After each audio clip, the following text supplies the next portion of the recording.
Nestled at the foot of Pikes Peak lies Colorado Springs, a city where the air is crisp and the skies are wide. Long before any European ever laid sights on this land, it was home to Native American tribes. They revered the land and its spiritual energy pulsed through the forests and across the open plains. By the late 1800s, that pulse had changed. General William Jackson Palmer was a Civil War veteran, and he envisioned the land as a resort destination. In 1871, he founded Colorado Springs, and it wasn't long before British settlers arrived in droves, earning the city its early nickname of Little London. And its growth didn't stop there.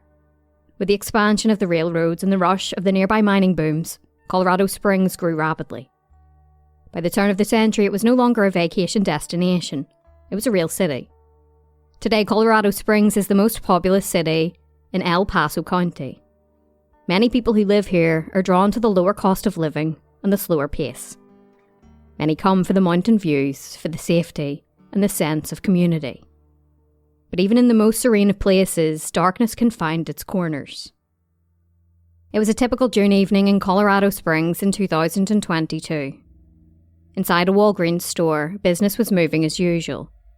Behind the counter, staff organised prescriptions. A few customers browsed the aisles. One of the employees on duty that evening was a teenage girl. It was just another shift. She clocked in, stocked shelves, worked on the till. Then she went on her break. After some time, her co-workers realised she hadn't come back.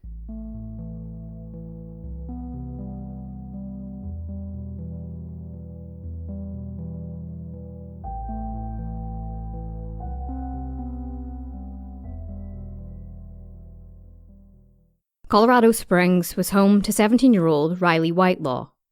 She lived at home with her mother, Courtney, and her mother's longtime partner, Chris Johnson. Those who loved Riley said that she had that rare kind of spirit, wise beyond her years, yet still brimming with teenage wonder. You could talk to her like she was an adult.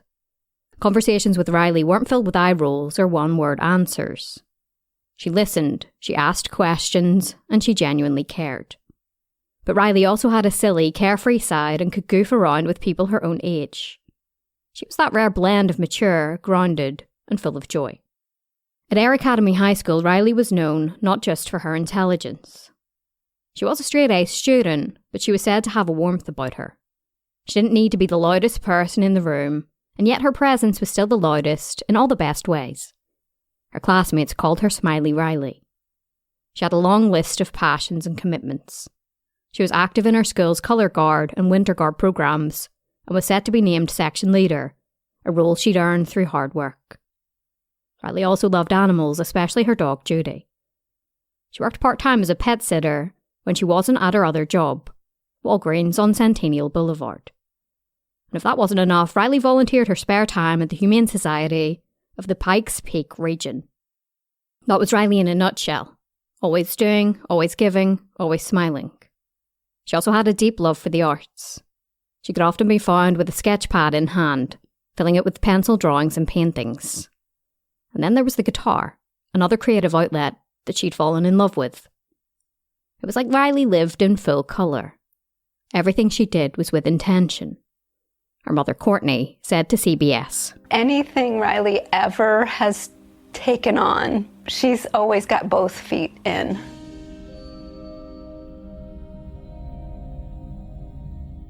The 11th of June 2022 began like any other day for 17-year-old Riley Whitelaw. It was a Sunday, and Riley was scheduled to work her usual shift at Walgreens. Her mother dropped her off that morning, just like always, and told her she'd be there to pick her up at 8 p.m. It was part of their weekend routine. Riley got to work. She stocked shelves, greeted customers, and quietly went about her day. But something about Riley seemed different. Her co-worker, Rita Beverly Kreider, noticed right away. Riley, who was typically bright and chatty, seemed withdrawn. She was quieter than normal, like something was weighing heavily on her. Later that afternoon, Riley approached Rita with an unusual request. She asked if she could work with her in the beauty department.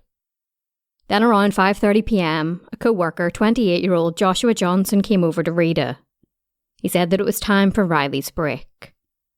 Rita agreed and Riley walked off, leaving Rita to take over the register. but Riley never came back. As the evening wore on, the store began to fill with the buzz of post-work shoppers. Riley's manager, Crystal Ishmael, noticed the absence. She thought maybe Riley had left early, but that was unlike her. She rang another manager, Justin Zunino, and mentioned that Riley hadn't returned from her break. Crystal decided to step outside to check for her. She headed towards the dumpster area, and that's when she noticed something strange. The smell of bleach was thick in the air. She tried the door nearby, but was met with a voice behind it. A man said that he was changing. Crystal glimpsed a pair of feet beneath the door. Thinking little of it, she turned around and went back to work. About half an hour later, Justin arrived to begin his shift.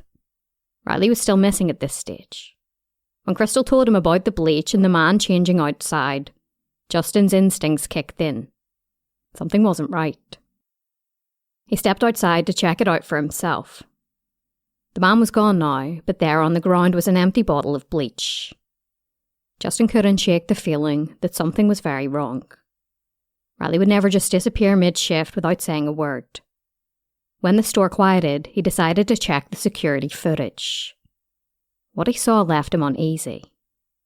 Just before Riley's break, the footage showed Joshua Johnson, her co-worker, stacking bins in front of the surveillance camera. It looked as though he was deliberately blocking its view. Justin made his way towards the shared break room. As he approached, he noticed that paper had been taped over the windows. Somebody had also placed a restroom closed sign nearby, something usually only done at closing time, not during the rush. He opened the break room door and froze. Inside, the scene was unimaginable. Blood was everywhere. It was splattered on cabinets, streaked across the counters. But most of it had pulled across the floor. And in the centre of it lay Riley. She had been stabbed 42 times. The wounds were all over her face, neck and chest. Her arms and hands had been slashed. It was clear she had fought with everything she had. Blunt force trauma was also found on her head, torso and limbs. Her employee badge and radio earpiece lay near her feet. Beside them lay a Gerber multi-tool, with its knife extension extended and slick with blood. Justin stood frozen for a moment, then quickly pulled out his phone and called 911. Officers arrived within minutes. He led them to the break room. There was nothing anybody could do. Riley Whitelaw was dead.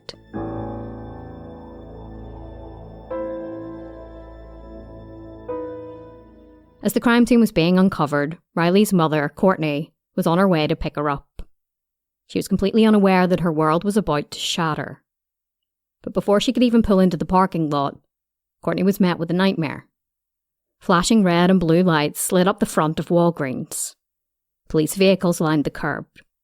She immediately tried calling her daughter, but the phone just rang and rang. Panic set in. Courtney threw her car into park and rushed towards one of the officers outside. Her voice trembled as she asked if her daughter was okay. The officer looked at her solemnly and then delivered the words that no parent should ever hear. Her daughter Riley was dead. Inside the store, manager Justin Zunino was speaking with detectives.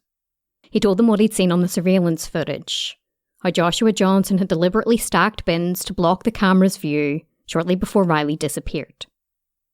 Johnson had also been working that evening, but now he was missing. Riley was dead, and suspicion was quickly narrowing in on him. In a nearby storage area just off the break room, detectives spotted something lying discarded on the floor. It was Joshua Johnson's name tag, his radio and a face mask. All of it seemed to have been left behind in a hurry. Justin and Crystal told detectives about the smell of bleach near the dumpsters and the man who said that he was changing. They wondered, could it have been Johnson attempting to clean up after killing Riley? While detectives gathered statements from staff, they were approached by a customer, Elisa Schwenk. She had been shopping in the store earlier that evening, and what she heard had been bothering her. She explained that around 5:45 p.m. she was in the deodorant aisle when she suddenly heard screaming. She said it was a female voice, followed by what sounded like a metal stall door slamming shut. At the time, she thought she might have been imagining it, so she finished her shopping and left. But when she drove past later and saw the store swarming with police, her heart sank. She knew she had to go back and report what she had heard. As the investigation progressed, detectives learned that employees kept their belongings in a secure staff area, one that customers couldn't reach. They decided to search Joshua Johnson's locker. Inside, they found something chilling. There, on a single sheet of paper, were Riley's personal details, including her address, her phone number, her social security number, and her locker combination. But it didn't end there. He had the same details for Riley's boyfriend. And then, tucked into the locker, they found something else. A sheath for a Gerber multi-tool, the very same kind of tool found blood-covered beside Riley's body. The evidence was stacking up. Joshua Johnson wasn't just missing. He was now the prime suspect in a brutal, targeted killing.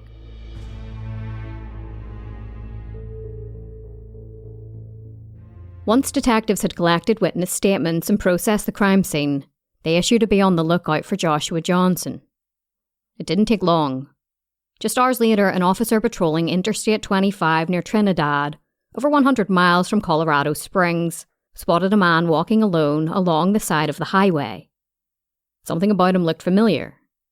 The man resembled Joshua Johnson, but something was off. His hair had been crudely and incompetently shaved. The sides were buzzed short, while tufts of longer hair remained clinging to the top of his scalp. It looked as though he had tried to alter his appearance and then stopped halfway. Even more ominous were the scratches. There were several visible marks across his face and scalp, especially noticeable where the hair had been removed. It looked like he'd either started shaving and realised the wounds were now exposed, or somebody had torn out chunks of his hair in a struggle. The officer pulled over and approached him. When he got closer, there was no doubt that it was indeed Joshua Johnson. He was placed under arrest. As the officer slipped the handcuffs onto his wrists, he noticed more scratches, this time across Johnson's hands. When asked where they had come from, Johnson claimed that he had been attacked at Walgreens. Johnson was transported back to Colorado Springs and brought into custody. His clothing was seized for evidence. Officers noted bruising across his arms and torso, as if he had recently been in a physical fight. He was led into the interrogation room, where he immediately admitted that he knew that Riley was dead. But the story he told was one that nobody could quite believe. Johnson then claimed that he had witnessed Riley's murder, not committed it. According to him, he had been working that day when he heard a scream coming from the break room. He said he rushed in and found a man in a black mask stabbing Riley. He described the attacker as having blue eyes with a grey tint. He said that the man turned on him, scratched him, and that he slipped in Riley's blood while trying to defend himself. But instead of calling for help or alerting anybody, Johnson said that he ran. He explained he had run away because the man had told him his name and address, and he was scared that the man would come after him. It was a strange and elaborate story, one with no evidence to support it.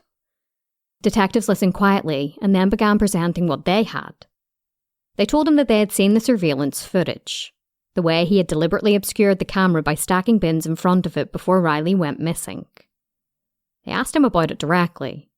Johnson denied it. He said he wasn't trying to hide anything. He then admitted that yes, he was the man outside by the dumpster, the one who told Crystal he was changing. He said he was trying to leave the store because he was afraid. But his story continued to unravel. Detectives obtained a search warrant for Johnson's home. Inside the bathroom on the floor, they found a pile of crumpled clothing, all of it soaked with blood.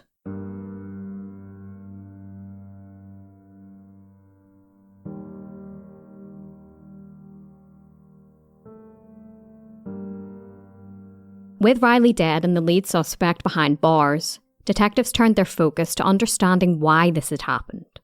What could have led a seemingly ordinary shift at Walgreens to end in such a gruesome way? They began interviewing Riley's co-workers, and soon enough a motive started to come to focus. Nearly a year before the murder, Riley had approached her manager, Justin, with a concern. She said that Joshua Johnson had been making her uncomfortable with repeated and unwanted advances. There was one comment that especially unsettled her. Johnson had said something to Riley, a 17-year-old girl, about how she wanted to be dominated in a sexual context. Justin warned Johnson to remain professional. He said that kind of talk had no place at work. And for a while it seemed like the issue had been dealt with. Justin did his best to make sure Johnson and Riley weren't scheduled on the same shifts. But a few months later, Riley asked for more hours. Justin told her that would mean working with Johnson. She hesitated, but eventually she said it was fine. Only it wasn't fine. Just a week before Riley was killed, she made another complaint. She said Johnson was still making her feel uncomfortable and asked to be scheduled on different shifts again. She didn't want to work with him anymore. Riley's boyfriend, Jacob Leacock, had recently started working at the store. Their other manager, Crystal, noticed that Johnson seemed visibly unhappy about this. In fact, he seemed jealous. His behaviour changed. He became cold, short and snappy, especially when Riley and Jacob were together. It wasn't just the managers who were aware of Johnson's behaviour. Riley had confided in several of her friends that Johnson had made repeated sexual advances, the kind that made her dread going to work. It wasn't just lewd comments either. Riley told her mother Courtney that Johnson had once touched her bottom. To her friend Jordan Swain, she said bluntly, "He made gross comments and did gross things to me." The picture that emerged was clear. Riley had tried to speak up. She'd gone to her managers. She had voiced her discomfort more than once. And still she was scheduled to work with the man she feared. When these facts became public, outrage followed. Online, the hashtag Justice for Riley Whitelaw began trending. People across the country were appalled by Walgreens' handling of the situation. One person tweeted directly at the company, "Shame on you for allowing a culture of harassment, for ignoring an employee's mental health, for not taking a minor employee's safety seriously, for grossly mishandling an HR situation, and telling the world women are not safe in your store." Many others echoed the same sentiment that Riley had been let down, not just by her killer, but by the very people who were supposed to protect her. She had done everything right. She had reported Johnson's behaviour. She had asked for help. She made it known that she felt unsafe. And yet nothing meaningful was done. Johnson was told to keep it professional, and that was that. Even Crystal, the manager who had noticed Johnson's jealous behaviour, didn't intervene beyond noting the change in attitude. But workplace harassment isn't just about uncomfortable conversations or off-colour remarks. It's about power and fear. It's about young women like Riley being forced to endure inappropriate and threatening behaviour just to keep a job.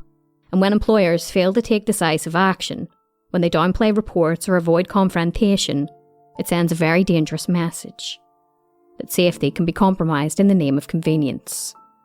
For Riley, that failure cost her life.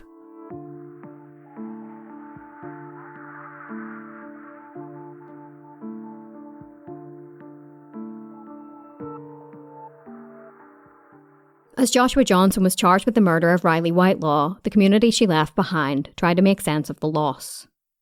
At her high school, students, teachers and parents gathered to celebrate her life. One by one, her classmates stepped up to speak.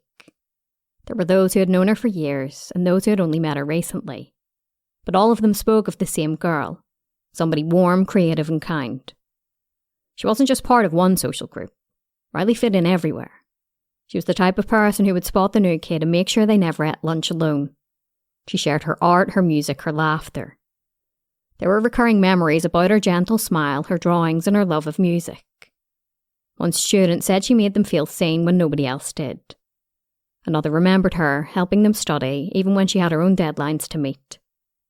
To honour her memory, Riley's family announced the creation of a scholarship fund in her name. A GoFundMe page was launched and within hours, it surpassed its goal of $10,000.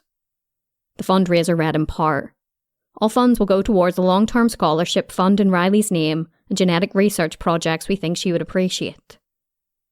Then on the 23rd of June 2022, Riley was laid to rest during a funeral service at Woodmen Valley Chapel. Hundreds of mourners filled the chapel, wearing lilac and soft blue, Riley's favourite colours. But while Riley's loved ones tried to grieve, the criminal proceedings against her alleged killer were just getting underway.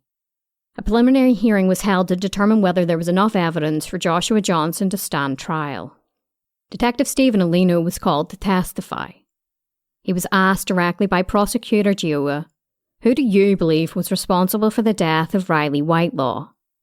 He didn't hesitate and said, "Joshua Johnson." Prosecutors outlined the evidence they had collected, from the surveillance footage Johnson tried to block, to the bloody multi-tool, to the suspicious items found in his locker, including a sheet of paper with Riley's personal details. Several people also testified about Johnson's bizarre claim that a masked man had entered the break room and killed Riley. Detective Olino revealed something chilling. He believed that Johnson had already been planning to blame somebody else before Riley was even killed. Earlier that day, Johnson had commented to co-workers about a man that was in the store, someone who happened to be friends with the Walgreens manager. Johnson had said that the man looked suspicious. That same man would later become the one Johnson seemed to be describing when he told police his story about the masked killer. But there was one major problem with that narrative. That man had an airtight alibi. Surveillance footage showed that he was at work at the time of the murder. There was no way he could have been at Walgreens. Johnson had never directly named the man, but it was clear he had tried to plant the seed of suspicion in advance. It was premeditation, a cover story waiting in the wings. Judge Eric Bentley listened carefully to the prosecution's case. In his ruling, he stated, "The evidence presented in this case is sufficient to very easily clear the bar." The case would proceed to trial. That November, Johnson returned to court. He stood before the judge, looked up, and pleaded, "Not guilty." As the prosecution and defence prepared for Joshua Johnson's upcoming murder trial, charges were simultaneously unfolding in the state's legal system.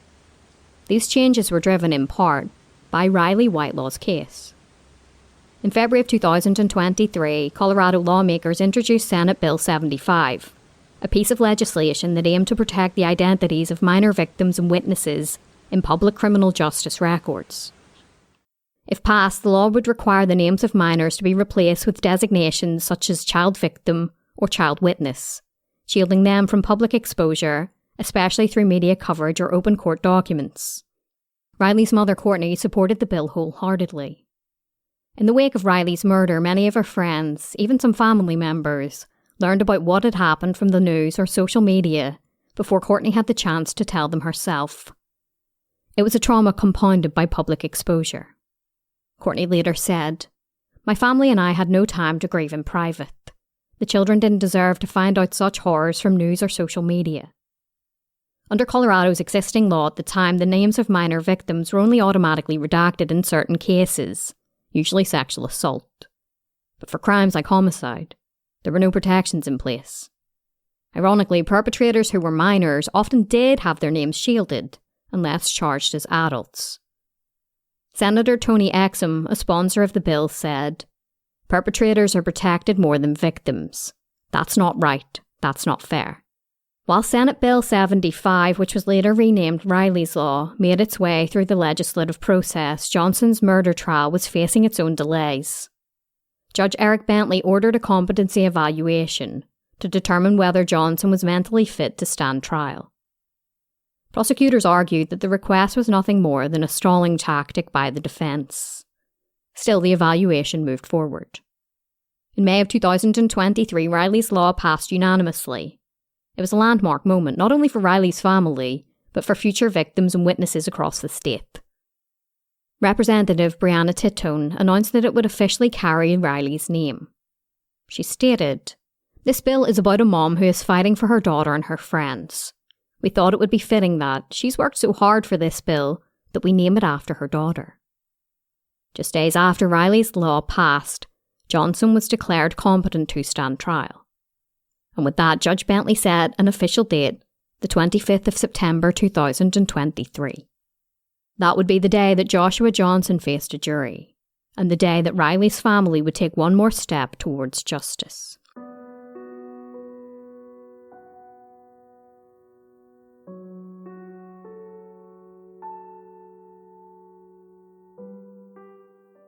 After 2 days of jury selection, 12 jurors were chosen, and the murder trial of Joshua Johnson was ready to begin.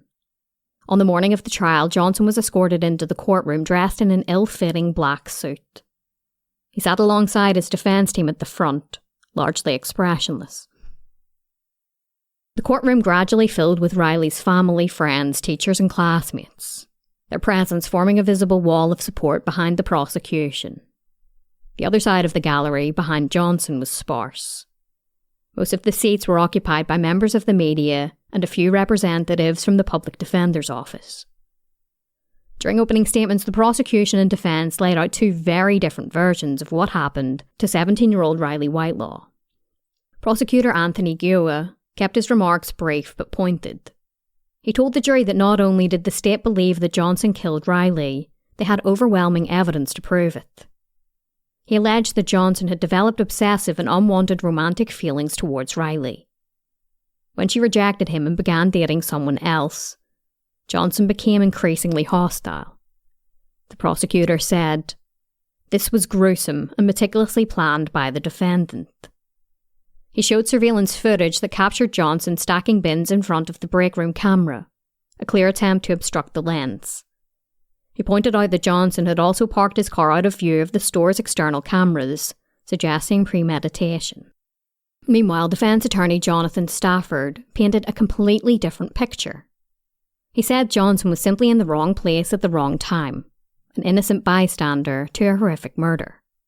He stated, "Joshua Johnson was the easy and convenient target for investigators in this case. Wrong place and the wrong time."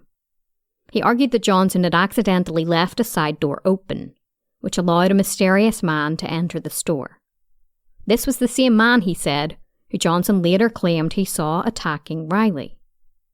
Stafford even suggested that Johnson had bad vibes about a friend of the manager who had visited earlier in the day. It was a vague attempt to cast doubt. Mr. Johnson did not murder Riley Whitelaw, he concluded. Testimony began with those closest to Riley.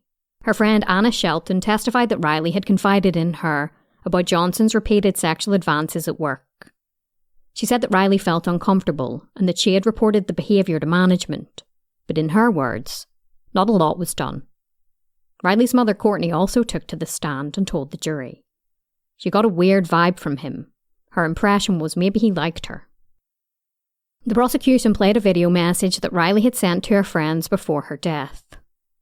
In it, she referred to Johnson as Pedo Josh and described him as creepy, unprofessional and disgusting. Other friends confirmed hearing similar concerns.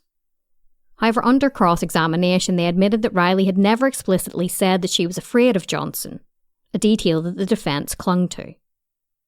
Walgreens employees also gave compelling testimony. Crystal, one of the managers, said that in the days leading up to Riley's murder, Johnson had grown noticeably distant and upset, especially after Riley's boyfriend Jacob began working at the store. Rita, another employee, said that on the day of the murder, Riley was more nervous than usual. She wanted to work in the beauty department with her, possibly to avoid Johnson. Rita also noted something strange. Johnson had told Riley when to take her break, even though he wasn't her manager. Justin, another manager, spoke about seeing Johnson stack crates in front of the surveillance camera. At the time it seemed strange, but none of them imagined what it was foreshadowing. Then came a surprise witness, Johnson's mother, Victoria Cox. Her testimony was brief and tense. She confirmed that Johnson came home around 6 p.m. the day that Riley was killed, only to leave 5 minutes later, claiming he needed to return to work. She described his behaviour as abnormal. Next, the prosecution introduced forensic evidence, and it was damning. Donna Minogue testified that Riley's blood was found on Johnson's body. DNA collected from underneath Riley's fingernails also matched Johnson, suggesting a violent struggle. Jennifer Finelli testified that Johnson's fingerprints were discovered on a mop bucket covered in blood. Crucially, the prints were on top of the blood, meaning he had touched the bucket after the murder, not before. The jury was then shown Johnson's interrogation footage, where he spent an hour claiming he had witnessed the murder but hadn't committed it. It was a desperate and unconvincing attempt to distance himself from the crime. When the prosecution rested, the defence presented a much shorter case.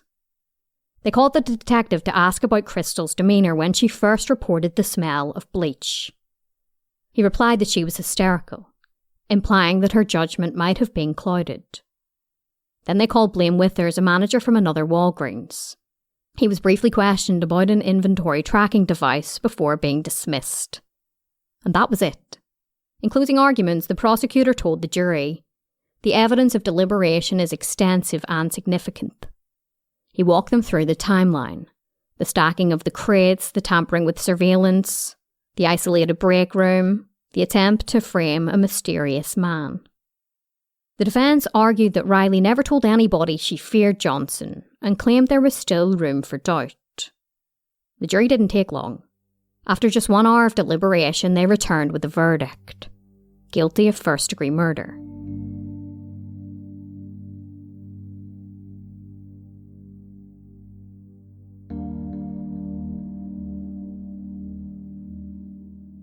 The sentencing phase followed after the verdict. At the front of the courtroom, placed gently on a table, sat 3 symbolic items: an empty glass vase, a bag of purple stones, and a small bundle of sunflowers. Riley's cousin Jeremy Modell stood before the jury to explain their meaning.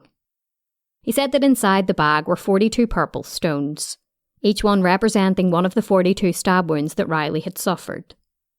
As each person delivered a victim impact statement, they would take a handful of those stones and place them in the vase, slowly filling it with a physical representation of grief, loss, and remembrance.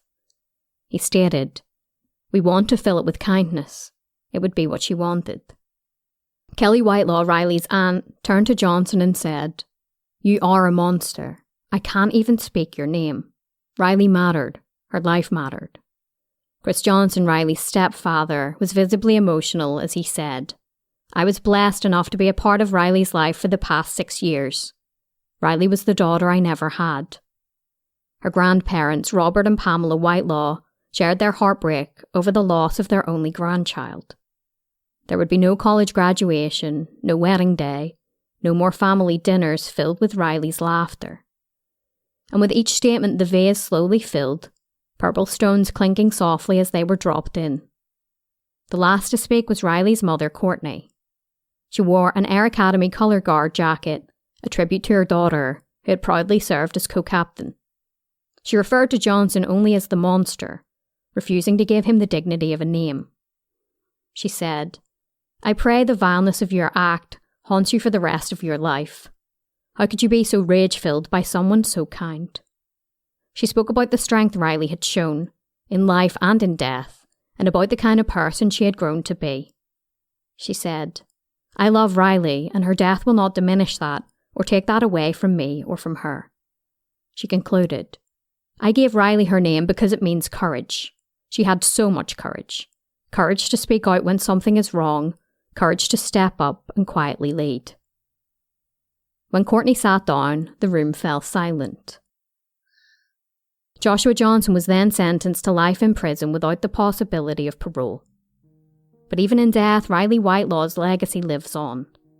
In the wake of the tragedy, Riley's law was passed, ensuring that juvenile victims and witnesses in criminal cases in Colorado can't be publicly identified in official records. Her family also funded a non-profit in her honour, and within weeks raised over $60,000 through GoFundMe. That same year, the Riley Whitelaw Memorial Fund awarded its first round of scholarships and grants.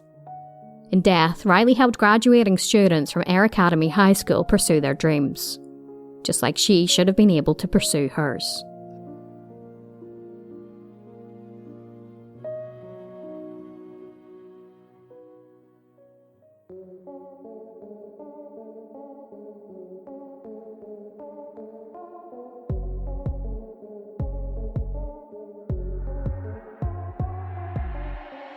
Well, besties, that is it for this episode of Morbidology. As always, thank you so much for listening, and I'd like to say a massive thank you to my newest Patreon supporters, Miranda, Mia, Kim, and Stephen. The link to Patreon is in the show notes if you'd like to join. I'd also like to thank my Patreon supporter, Cullen, for suggesting this case. If you'd like to support the show in another way, please consider leaving me a rating and review on Apple Podcasts, Spotify, or wherever else you may be listening. I genuinely do appreciate the feedback. As some of you may know, Morbidology is now up on YouTube, so if you'd like to head on over there and hit the subscribe button, I'd be eternally grateful. Remember to check us out at morbidology.com for more information about this episode and to read some true crime articles. Until next time, take care of yourselves, stay safe, and have an amazing week.